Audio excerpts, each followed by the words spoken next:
ito po ang pinaka mainit na mga pangyayari na ating pag-uusapan sa ating The Spokes Hour.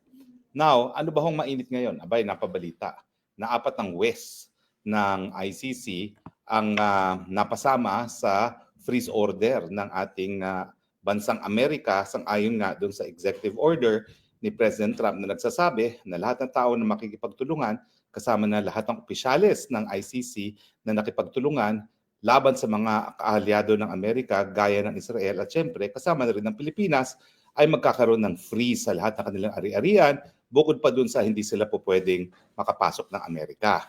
Now, kapag ikaw kasi na-freeze, ibig sabihin yung mga bank accounts mo, maski wala kang bank account sa Amerika, po pwedeng hindi ka na makagamit ng SWIFT. No? Ibig sabihin, hindi mo na magagamit yung American system sa pagpapalipat ng pondo. No?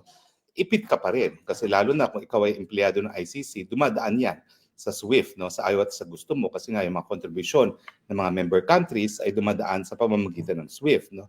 At syempre, yung paglipat ng pondo sa account mo mismo ay dumadaan din sa SWIFT, no, kung galing sa ibang bansa yung pondo. At syempre, ang mga West naman ng ICC talaga naman pong lahat sila dayuhan, no. Wala naman Dutch na West diyan. So lahat sila may mga foreign accounts, may mga sweldo nila, kung bahagi, kung hindi man buong buo, ay dapat ipadala sa kanilang mga bansa. So ngayon po, lahat yan ay frozen. At isa dun sa 4 na West o mahistrado na na-freeze ang account ay isa sa West ni Tatay Digong. Kung di po ako nagkakamali, ito po yung European na West. Sandali po, iti-check natin, no? Kung sino talaga yung kasama sa Tatay Digong na na-freeze, no? Tanungin po natin, ha?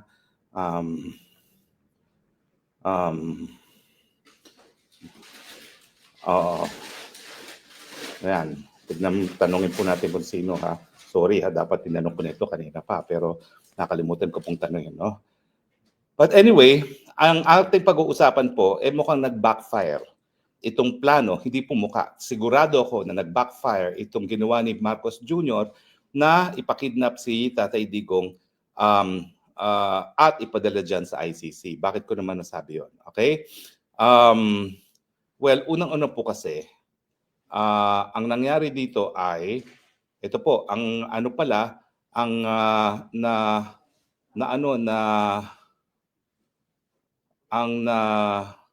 na priest na kasama dun sa 4 ay si Rene Adelaide Sophie Alipani Ganso na siyang na siyang judge din sa kaso ni Tatay Digong. So tignan nga natin kung tama. Okay. Now, bakit nag-backfire? Well, alam niyo po kasi, itong EO ni Trump, yan lang po yung latest na ginawa ng Amerika laban sa ICC. Hindi pa po presidente si Trump, nagkaroon na ng batas ang Amerika na nagsasabi na kapag merong Amerikano na lilitisin sa ICC, yan ay dahilan para magdeklara ng giyera laban sa Netherlands at lusubin ang The Hague kung saan naroon ang ICC at ang kanyang kulungan. So, ayun nga, tama. Ang judge ni PRRD na na-freeze siya ay si Judge Rene Adelaide Sophie Alipini Gansu na siya po ay taga Benin. Okay? At dati po ay siya nanilbihan sa African Commission on Human and People's Rights. So ngayon, wala na siyang bank account, hindi na siya po pwede pumasok ng Amerika at lahat ng kanyang mga accounts kung meron man sa Amerika ay frozen. Now, itong EO nito, gaya ng aking sinabi, ito yung latest lang na ginawa ni Trump para nga iparating ang matinding pagtutol ng Amerika sa kaganapan at mga katungkulan ng ICC. Nung kasi pinag-uusapan yung ICC Rome Statute, sinasabi ng mga Amerikano na teka muna, ang ating batas sa buong mundo ay nagsasabi na hindi po pwede maging kriminal ang isang bagay na walang batas na nagsasabi na isang gawain ay kriminal. At syempre, pag ikaw ay humihingi ng batas, yan ay batas na lokal, hindi yan batas na international. So ang paninindigan ng mga Amerikano, lalong-lalo na kung kriminal ang pananagutan, hindi po pwedeng magkaroon ng krimen kung walang batas na nagsasabi na yung akto ay kriminal. Nullum crimen nulla poena sine lege ang tawag dyan sa Latin. Now, paano magkakaroon ngayon ng krimen sa international law samantalang wala namang kongreso na bumuo ng batas? Now, ang ginawa namang remedyo dyan ay yung batas na nagsasabi na may mga kriminal na bagay-bagay na po pwedeng litisin ng ICC ay pinadaan sa pamamagitan ng tratado. At yun nga po yung Rome Statute of the ICC. Now, mula nung nagtutulong Amerika dyan, talagang lininaw na Amerika na marami siyang alinlangan dyan. Bukod doon sa kawalan ng batas na binuo ng soberenyang mga bansa para parusahan ng mga gawaing na dapat ay kriminal, sinasabi rin ng Amerika na makapangyarihan ng prosecutor. Sa Amerika, halal ang attorneys, yung mga attorney generals no, ng iba't ibang estado, kaya nagkakaroon ng pananagutan. Pero ang sabi ng mga Amerikano, itong prosecutor nito po pwedeng kasuhan ng isang nakaupong presidente at hindi immune from prosecution ng presidente ngayon, and yet walang pananagutan kasi siya ay halal lamang na mga miyembro ng estado, hindi ng taong bayan.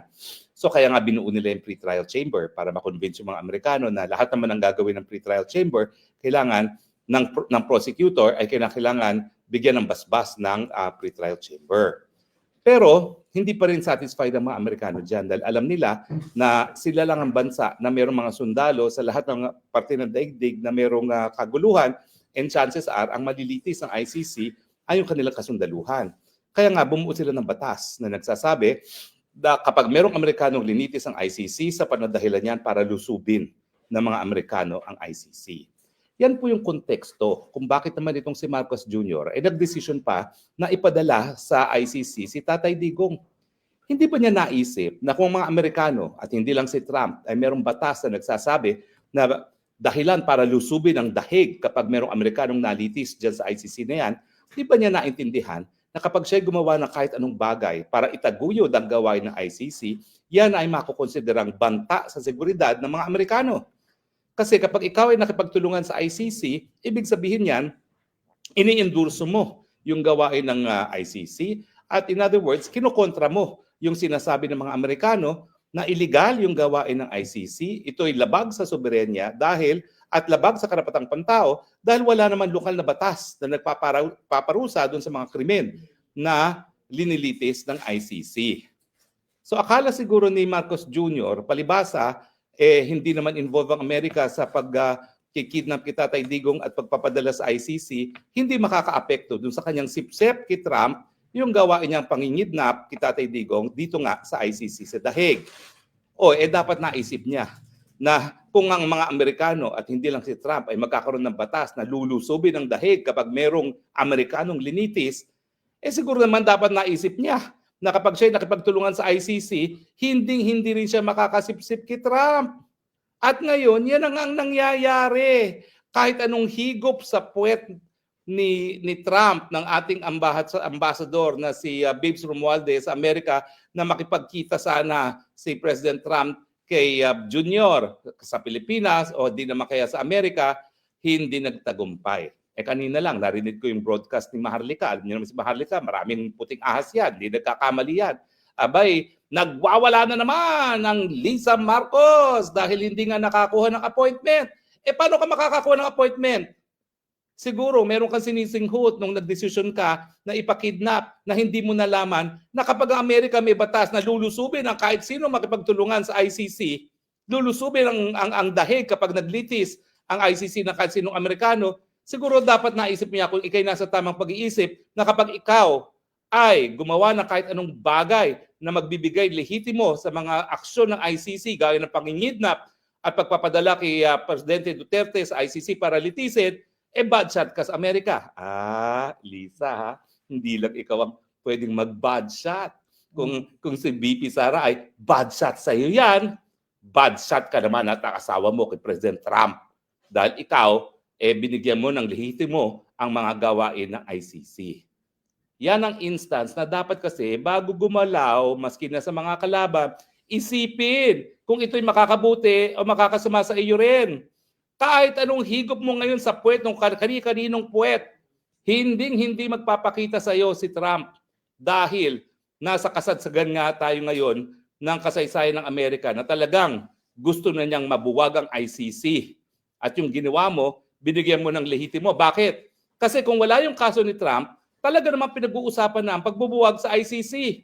Nung huling Assembly of State Parties, talagang bibitiw na ang mga bansa dahil sayang lang ang pera na kinocontribute dahil wala namang linilitis sa kasong ICC. Maraming warrant of arrest, hindi naman mahuli. Paano ka maglilitis kung hindi mo naman nahuhuli mga akusado, di ba? O ayan ngayon, ang iyong kapalaran. Akala mo nawalan ka ng kalaban sa politika sa Pilipinas. Pero nawalan ka nga ng kalaban ng Presidente Duterte, nawalan ka rin ng rest back galing sa Amerika. Ano ba mas importante? Mawala yung sa tingin mong kalaban sa politika na nananahimik naman dahil 80 anyos na at gusto nila magpahinga at mag-mayor-mayor dyan sa kanyang siyudad ng Davao, or mawala ang pinakamalaki mong rest back? Tapatan lang, ang mas importante para manatili sa kapangyarihan si Marcos Jr. ay ang rest back ng mga Amerikano. Di ba sa kasaysayan naman natin talaga namang ganyan? Kahit ganong kabulok ng presidente, habang hindi nag-withdraw ng support ng Amerikano, nananatili sa kapangyarihan. Kaya ngayong ama ni Junior, si Senior, o di ba? For the longest time, hindi binitawan ni President Reagan. Pero nung talagang kasukasukan na ang mga pangyayari sa Pilipinas, binitawan, and goodbye, Marcos Senior. O ngayon, hindi ka makakuha maski appointment dahil nga ang mensahe sa'yo, ay naku, bakit kita kakaibiganin? Samantalang kinontra mo yung isa sa pinaka-importanting initiatives ni President Trump sa larangan ng foreign policy, at ito nga yung pagtutol kung hindi sa pagbuwag sa ICC. So kahit anong bayad mo sa mga law firms, dahil ang sabi ni Maharlika ay nagbayad daw sa mga law firms, no? Para makakuha ng appointment kay Tatay Digong, hindi ka pagbibigyan dahil ang tingin niya ngayon sa'yo, kalaban. Kinontra mo yung pulisiya ni Trump laban sa ICC dahil ikaw pa ang nag-surrender kay Tatay Digong sa ICC. Bukod pa yan, doon sa katotohanan na ang sinurrender mo, personal na kaibigan ni Trump. Kung kayo naman talaga ay nasa tamang pag-iisip, kung kayo talaga ay hindi naman high, dapat na-realize nyo. Puputok at puputok sa inyong mga muka itong desisyon na kidnapin si Tatay Digong papunta ng Hague para litisin ng ICC. Hallelujah, God is good. Ang iyong pananatili sa kapangyarihan, Marcos Jr., ay nakasalalay rin sa suporta ng Amerika na sa ngayon, wala kang aasahan. Kahit ano pang sabihin mo na nandiyan ang China, lulusob, wala ka pa rin aasahan.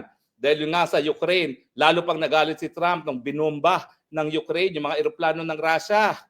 Bakit? Kasi nga pinalala ang awayen, ang gera kesa pinahupa.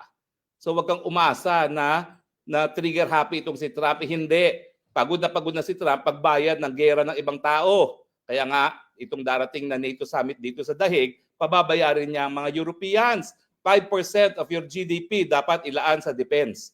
Nang sa ganun, hindi Amerikano nagbabayad sa inyong seguridad. Okay?